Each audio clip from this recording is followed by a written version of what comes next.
प्रभु यीशु मसीह के मधुर और सामर्थ्य नाम में आपको जय मसीह की। Praise the Lord and good morning. Daily Bible संदेश में आपका हार्दिक स्वागत है। आज 20 अगस्त है और परमेश्वर को धन्यवाद कि उसने हमें फिर से एक नया दिन दिया है, एक नया सवेरा दिया है, फिर से हम पर अनुग्रह और दया की है। अगर वो हम पर दया और अनुग्रह ना करता तो शायद हम इस संसार में जीवित नहीं होते। परमेश्वर का धन्यवाद आज के इस नए दिन के लिए। और आपका भी बहुत बहुत धन्यवाद कि आपने अपना कीमती वक्त निकाला कि आप इस बाइबल संदेश को सुने। मेरी प्रार्थना और मेरी आशा परमेश्वर से यह है कि आज के इस वचन के द्वारा परमेश्वर हम सबके दिलों से बातचीत करे और हम पवित्र आत्मा की आवाज़ को सुन सकें। मैं आशा करता हूं कि आप और आपका परिवार प्रभु में आनंदित हैं, स्वस्थ हैं। तो आइए आज के मनन के लिए हम अपनी बाइबल को खोलेंगे। यहूदा की पत्री 1 अध्याय, और जहां से कल हमने छोड़ा था उसके आगे हम चलेंगे। 3री आयत से आगे हम पढ़ेंगे। अपनी बाइबल में देखिएगा, यहां पर लिखा है, हे प्रियो, जब मैं तुम्हें उस उद्धार के विषय में लिखने का अत्यंत परिश्रम से प्रयत्न कर रहा था। यहां पर यहूदा कहता है कि मैं तुम्हें उद्धार के बारे में लिखने के लिए मन बना रहा था, सोच रहा था, विचार कर रहा था, योजना बना रहा था और प्लानिंग कर रहा था, परिश्रम कर रहा था। किसी भी पत्र को लिखने के लिए, विशेषकर बाइबल के इन बातों को लिखने के लिए परिश्रम की आवश्यकता होती है, मेहनत की आवश्यकता होती है, पवित्र आत्मा की अगुवाई की आवश्यकता होती है। और जब वो पवित्र आत्मा की अगुवाई में इस पत्र को लिखने वाला था और उसका मुख्य विषय था उद्धार के विषय में उन्हें लिखे, क्योंकि ये विश्वासी हैं जिन्हें यहूदा लिखना चाह रहा था। लेकिन आगे वो लिखता है कि मैं अत्यंत प्रयत्न कर रहा था जिसमें हम सब सहभागी हैं। उस उद्धार में आप और मैं, हम सब सहभागी हैं। आगे कहता, तो मैंने तुम्हें यह समझाना आवश्यक जाना कि उस विश्वास के लिए पूरा यत्न करो जो पवित्र लोगों को एक ही बार सौंपा गया था। अब यहां पर यहूदा कहता है कि मैंने अपना मन बदल दिया, तो मैंने यह समझाना आवश्यक जाना कि उस विश्वास के लिए पूरा यत्न करो, संघर्ष करो, परिश्रम करो, मेहनत करो, उस विश्वास के लिए जो पवित्र लोगों को एक बार सौंपा गया था। एक बार सौंपा गया था का मतलब प्रभु के जो प्रेरित हैं, जिनके द्वारा शुभ संदेश लोगों तक पहुंचा, विश्वास लोगों तक पहुंचा, सिद्धांत लोगों तक पहुंचा, उसकी रक्षा करने के लिए यहूदा यहां पर इन विश्वासियों से आग्रह करता है। वो कहता है, तुम्हें जो सौंपा गया था, जो विश्वास तुम्हें सौंपा गया है, किसके द्वारा? प्रेरितों के द्वारा। उसका, उस शुभ संदेश को, उस विश्वास को संभाल कर रखिए, पूरा यत्न करिए। इंग्लिश में यदि आप पढ़ेंगे तो वहां पर लिखा इंटेंड फॉर द गॉस्पल, यानी कि उस सुसमाचार के लिए संघर्ष करिए, उस विश्वास के लिए संघर्ष करिए, क्योंकि शैतान का हमला इस विश्वास के ऊपर शुरू से है। इसलिए आपको और मुझे परिश्रम करने की आवश्यकता है। Jude wanted to write about salvation, but the Lord directed him to write about invasion instead. False teachers were creeping into the church and into the congregations and going undetected. Nobody was knowing it, and they were doing big damage. These are unsaved people, as you read in verse 19. They are ungodly people and unprincipled people who use grace as an excuse for sin. These were the people who crept into the church, and Jude is trying to warn the believers. यहूदा यहां पर मूल रूप से इन मसीहों को एक अलग प्रकार का पत्र लिखने का निश्चय करता है, लेकिन कलिसिया में झूठे शिक्षकों के प्रवेश के बारे में सुनकर उसने इस पत्र को तुरंत विश्वास में मजबूत रहने का उपदेश देते हुए उन्हें इस पत्र को यहूदा ने लिख दिया।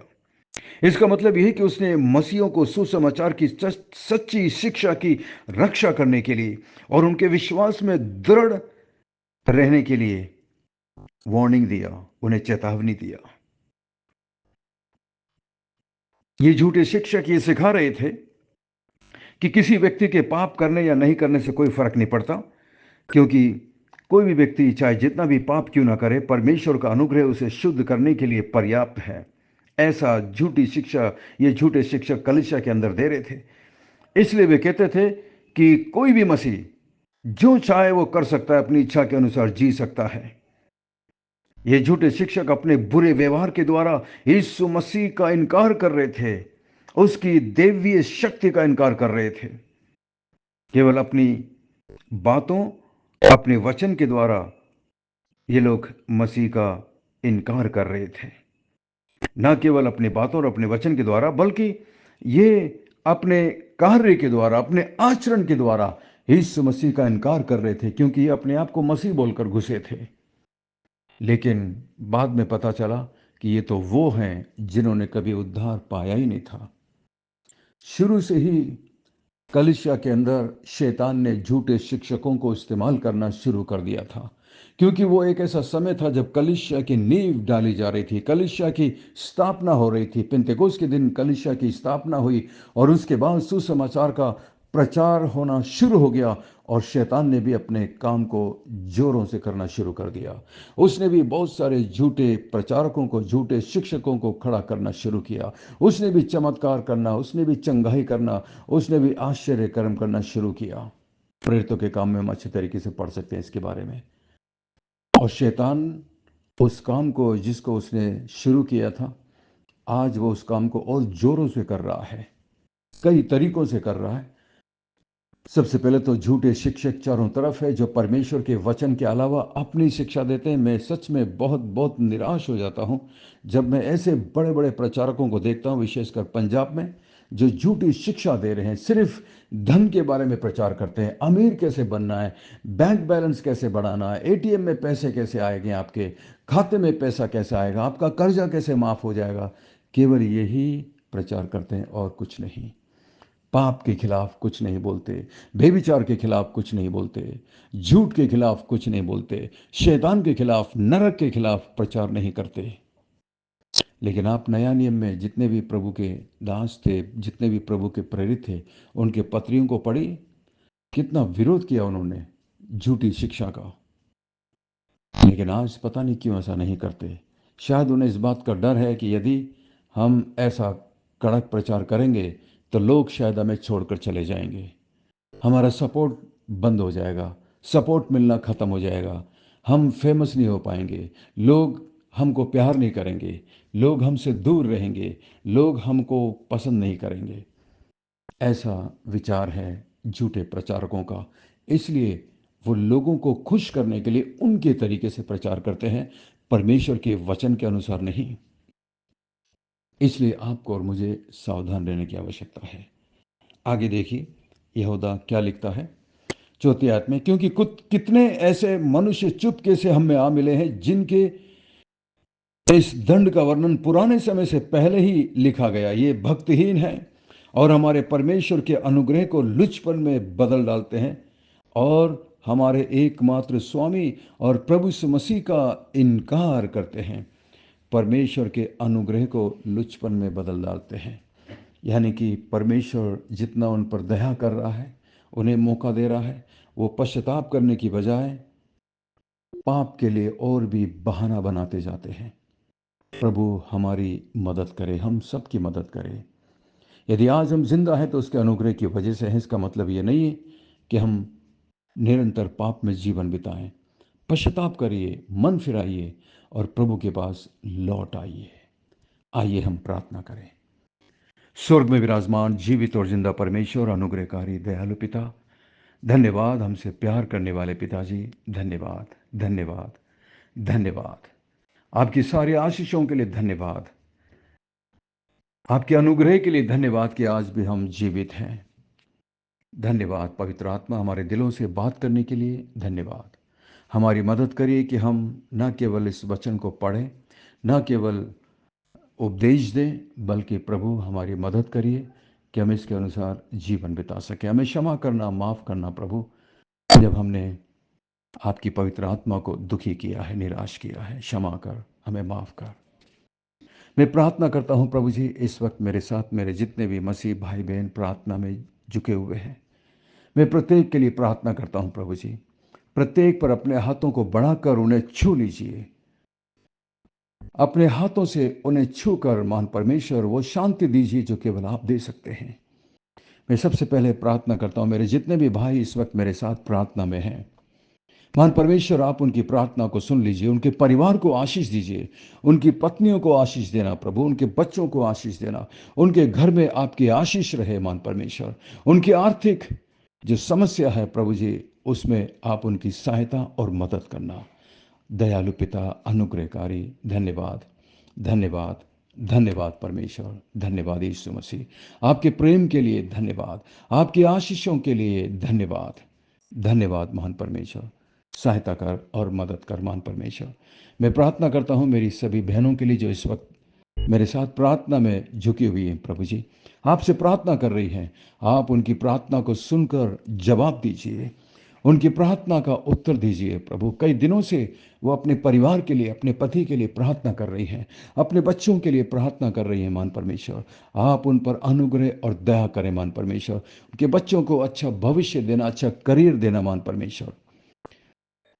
और जो बहनें इस वक्त प्रार्थना कर रही हैं, बीमार हैं, बीमारी के बिस्तर पर हैं, मैं प्रार्थना करता हूँ कि आप अपने हाथों को बढ़ाकर उन्हें छूकर चंगाई देना, शांति देना। आप चंगा करने वाले परमेश्वर हैं। यीशु मसीह, जब आप संसार में थे, आपने अपने मुंह से बोलकर और छूकर लोगों को चंगा किया। और यीशु मसीह, आपका वचन हमें बताता है कि यीशु मसीह आज और कल और सर्वदा एक सा है, कभी बदलता नहीं। आज भी आप वही काम कर सकते हैं। आप उन्हें चंगाई दीजिए, उन्हें स्वस्थ करिए और उन्हें अच्छा करिए मान परमेश्वर। धन्यवाद, धन्यवाद प्रभु, आपने प्रार्थना सुना है, इसके लिए हम आपका धन्यवाद करते हैं। प्रार्थना का जवाब दिया है, इसके लिए हम आपका धन्यवाद करते हैं। महान परमेश्वर, मैं प्रार्थना करता हूँ मेरे चर्च के उन सभी विश्वासियों के लिए जो आपसे प्यार करते हैं प्रभु, आपके लिए जीने की इच्छा रखते हैं। आप अपनी पवित्र आत्मा के द्वारा उनकी सहायता और मदद करिए। मैं प्रार्थना करता हूँ मेरे चर्च में जितने भी परिवार हैं प्रभु जी, मैं प्रत्येक परिवार के लिए, प्रत्येक पतियों के लिए, प्रत्येक पत्नियों के लिए, उनके सभी बच्चों के लिए मैं प्रार्थना करता हूँ। उन बच्चों को आशीष देना, अपने फंकों तले सुरक्षित रखना प्रभु। धन्यवाद, धन्यवाद, धन्यवाद महान परमेश्वर। मैं प्रार्थना करता हूँ हमारे चर्च में जो नए लोग आ रहे हैं प्रभु जी, जिन्होंने आप पर विश्वास किया है, उनका विश्वास ना टूटने पाए, उनका विश्वास डगमगाने ना पाए, बल्कि उनका विश्वास आप में मजबूत होता जाए, दृढ़ होता जाए प्रभु। शैतान के हर एक हमले से उन विश्वासियों की रक्षा और मदद करना। और विशेषकर प्रभु जी, यूपी में, आगरा में मान परमेश्वर, बहुत सारे पास्टर्स आपके नाम के खातिर जेल खाने में प्रभु जी बंद हैं। उन पर झूठे आरोप लगाए गए हैं प्रभु जी, इल्जाम लगाए गए। आप उनकी रक्षा और मदद करना प्रभु। धन्यवाद, हमारी विनती प्रार्थना को सुनकर जवाब देने के लिए धन्यवाद। सब कुछ यीशु मसीह के मीठे महापवित्र नाम से मांगते हैं, आमीन, आमीन। बहुत बहुत धन्यवाद हमारे साथ बने रहने के लिए, वचन को सुनने के लिए। मैं आशा करता हूँ आज के वचन के द्वारा परमेश्वर ने आपके दिलों से बातचीत की है। यदि आप आशीषित हुए हैं तो हमें ज़रूर लिख कर बताइएगा कमेंट्स में कि आपको आज का वचन कैसा लगा। हमें अच्छा लगेगा, हमें खुशी होगी। और यदि आप आशीषित हुए हैं तो आप इस संदेश को अपने दूसरे मसीह दोस्त भाई बहनों के साथ जरूर शेयर करिएगा, ताकि वो भी इस वचन के द्वारा आशीष पा सकें। और यदि आप इस संदेश को पहली बार सुन रहे हैं तो आप हमारे बाइबल संदेश ग्रुप में शामिल हो सकते हैं। हमारा नंबर है 9927464924। Pastor Mani Thomas, Emmanuel Believers Church, Agra. हम आपसे प्रेम करते हैं, आपकी परवाह करते हैं, आपके लिए प्रार्थना करते हैं। हमारे लिए भी प्रार्थना करिएगा। अंत में सवाल है, आज के आयतों को पढ़कर बताइएगा कि यहूदा ने सबसे पहले इस पत्र को लिखते वक्त किस विषय पर वो लिखना चाह रहा था, और उसके बाद उसने अपना मन बदलकर किस विषय पर लिखा। तीसरी आयत को पढ़कर बताइएगा। परमेश्वर आपको बहुत आशीष दे। Thank you, god bless you, we love you. Have a great day and take care of yourself. अपना ख्याल रखिएगा।